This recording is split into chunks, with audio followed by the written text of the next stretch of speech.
Mudah-mudahan di tahun 2004 ini tidak akan terjadi sengketa ya. Mudah-mudahan sengketanya yang di kecamatan gitu ya. Walaupun juga siap Bawaslu ya untuk menghadapi hal-hal semacam itu. Pasti itu pasti ada ya. Karena kita mendengar ya, atau kita melihat dari tahun-tahun baik pemilu pilkada, pemilu pilpres, yang rentan ini kan pilkada ya, yang rentan ini. Pilkada ini kalau kita bicara ini sumbernya dekat sih ya, antara calon dengan yang calon yang sangat luar biasa kencang sekali, dan banyak namanya laporan-laporan di Bawaslu kan gitu, sama sengketa ini kan. Nah, apa sih persiapannya nanti itu, persiapan di Bawaslu sendiri untuk persiapan tentang masalah sengketa itu? Pasti kan ada pelaporan ya di pilkada ini, di sengketa ini, karena pengamatan kita dari tahun setiap pemilu ini sengketa itu pasti ada gitu, baik tentang masalah pemasangan APK dan sebagainya kan, itu pasti itu ada. Apa persiapan dengan Pak Andi sendiri nih, divisi sengketa ini apa nih yang akan disiapkan untuk 2004 ini nih? Yang pertama, kita harus menyiapkan sumber daya manusianya. Sumber daya manusia itu artinya bukan kajian-kajian regulasi ya, artinya seperti undang-undangnya gitu. Artinya tahapan-tahapan itu kita untuk memberikan ke depan apabila terjadi sengketa, kita sudah paham terhadap persoalan penyelesaiannya gitu. Iya, sengketa itu ya. Baik itu kita lakukan, dan dukungan dari fasilitas juga kita harus siap dalam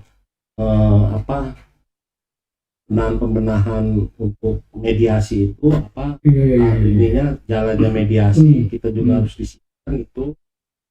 Sudah berjalan lah. Sudah berjalan ya, dari Bawaslu sini sudah dipersiapkan ya. Sudah dipersiapkan. Jadi kalau baik dari tempat maupun SDM-nya sudah siap ya, karena itu sudah terbiasa Bawaslu ini menangani hal semacam itu. Iya, walaupun artinya di kabupaten sendiri belum pernah melaksanakan itu, tapi persiapan harus ya. Iya, harus persiapan.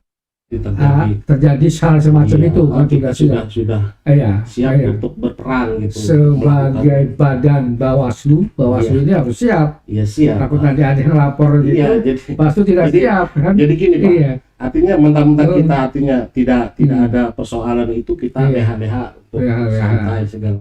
Tidak seperti itu Pak. Artinya kita tetap menggali regulasi yang ada pada saat ini. Artinya untuk pemahaman itu termasuk sengketa itu. Bisa menarik di masa sengketa ini. Karena sengketa ini memang jarang sih ya. Jarang kita namanya sampai ke atas itu ya. Kecuali kalau itu masalah pelanggaran pemilu, itu beda itu kan. Sengketa ini. Saya menarik ini kalau kita mengulas di belakang ini yang sudah terjadi lah, pemilu yang kemarin itu kayak 2019 itu kan, maka baru ada satu sengketa itu di Kecamatan Cuas ya. Iya, tapi sebelumnya itu ada juga yang menarik itu di Kibin itu.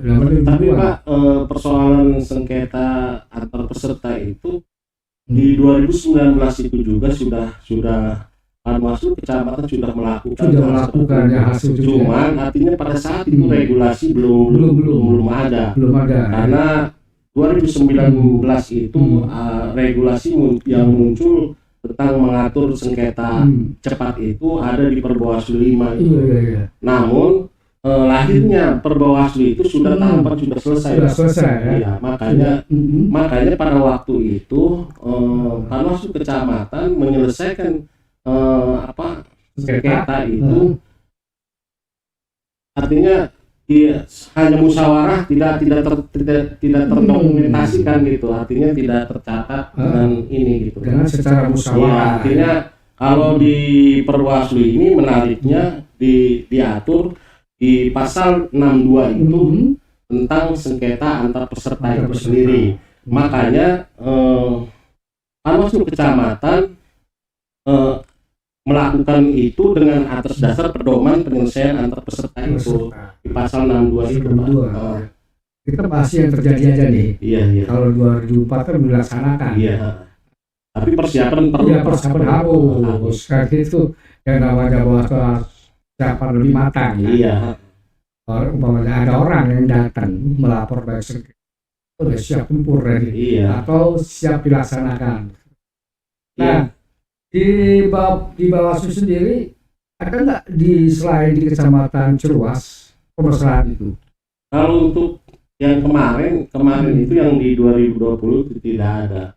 Cuman ketika 2019 itu yang belum diatur oleh regulasi itu sendiri, banyak itu ada 3 kecamatan kalau nggak salah. Di kecamatan ini apa? Gunung Sari itu, terus ada di Ragilan. Ada 3 kecamatan kalau salah itu ya.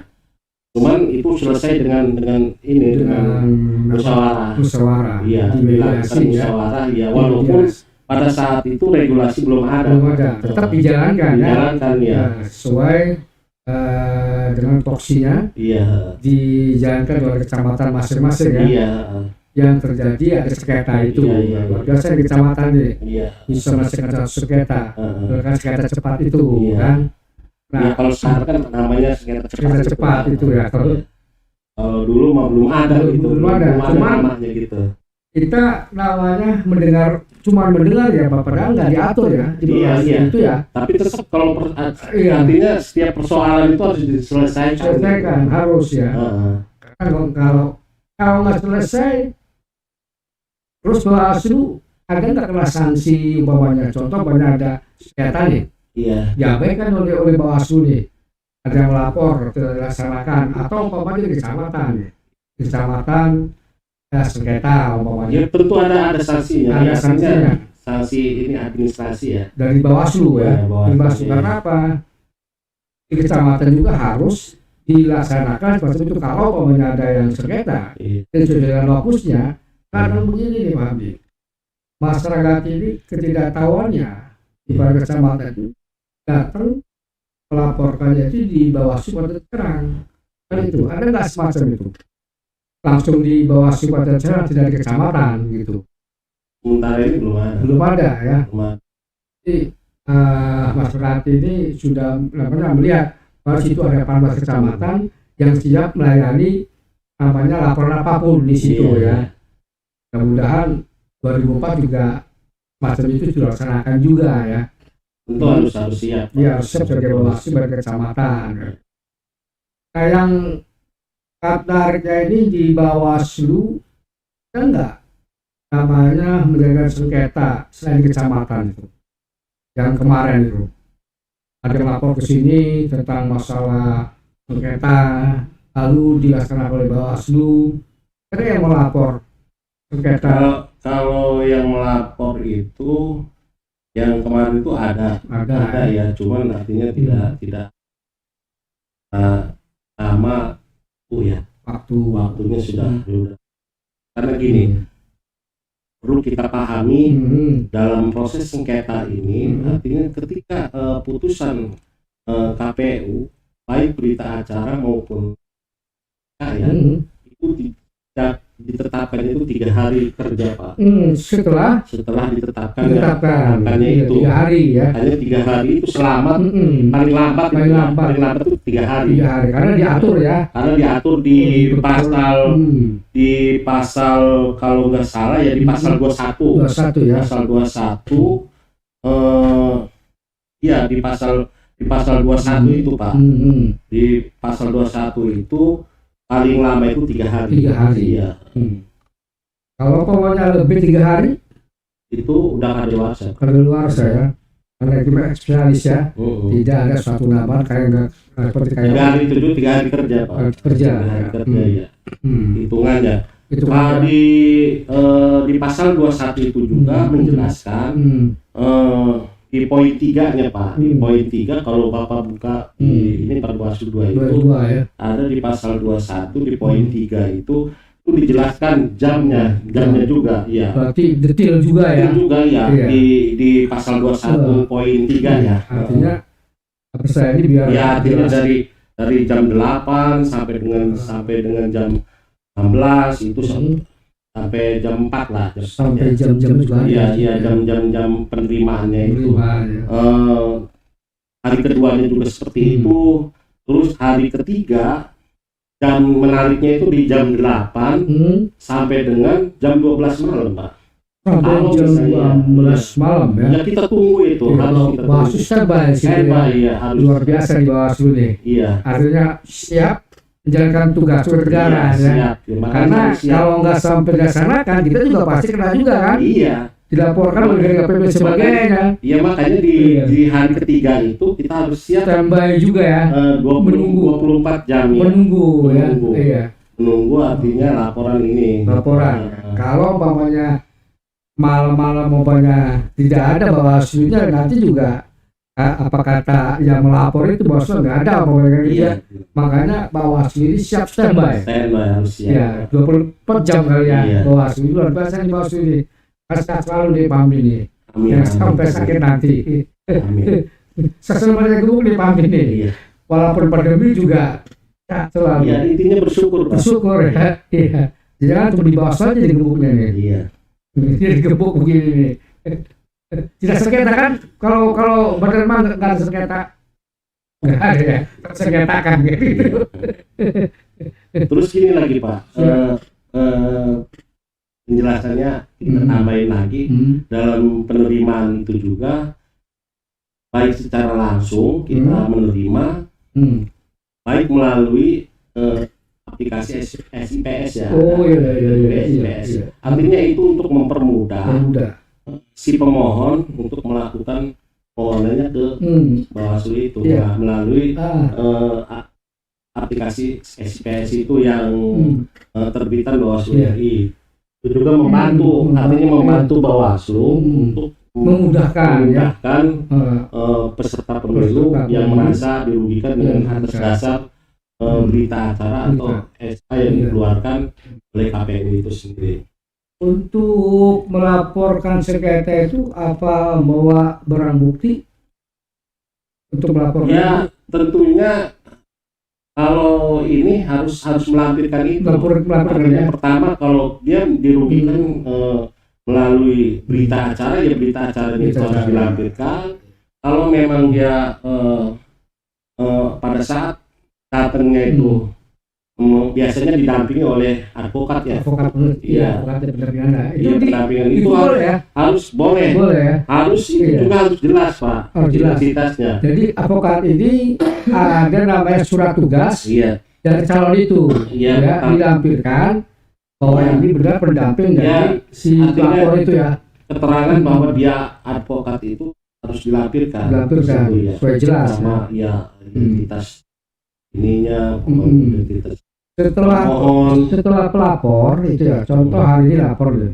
Terus untuk eksekusi namanya sidang cepatnya ini bukan sidang cepat apa namanya ada ininya kalau belum ini ya, artinya prosesnya itu kalau regulasinya belum berubah. Kalau misalnya di Perbawaslu 2 itu hanya melakukan musyawarah itu di pemilihan ya Pak ya. Berarti besoknya berarti ya. Kalau di pemilu ada dua nih ya Pak ya, yang kita harus kita pahami di pemilu dan pemilihan. Artinya pemilu itu di pemilihan legislatif dan presiden. Itu yang 2019 itu yang kita alami di situ ada istilahnya mediasi dan adjudikasi, persidangan kecil, artinya sama prosesnya dengan persidangan ini di pengadilan, tapi ini ya seperti itulah, artinya sama gitu. Iya, ininya tata letak ininya meja segala macam. Itu pertama. Kalau yang Pileg Pilpres ya, ada mediasi, dan ketika tidak ada putusan di mediasi itu dilarikan ke adjudikasi. Adjudikasi juga ya Bawaslu yang melakukan itu. Tetap pasti Bawaslu ya. Pasti seputar di namanya badan pemilu ya. Iya, tapi ketika di pemilihan atau pemilihan kepala daerah itu hanya musyawarah, dan kalau tidak ada putusan tetap Bawaslu mengeluarkan putusan itu. Putusannya mengikat. Jadi beda ya pilkada dengan pilpres. Iya. Beda ya. Iya gitu Pak. Prosesnya ya. Ini prosesnya beda ya. Dan undang-undang pun beda juga ya. Dari namanya kalau pemilu itu diatur di undang-undang 7/17 ya. Ini nomor 10/2016 itu undang pilkada ya. Nah prosesnya beda juga ya. Sengketa itu ya. Iya benar. Yang membedakannya apa nih? Mungkin di undang-undangnya kali ya. Iya di regulasinya.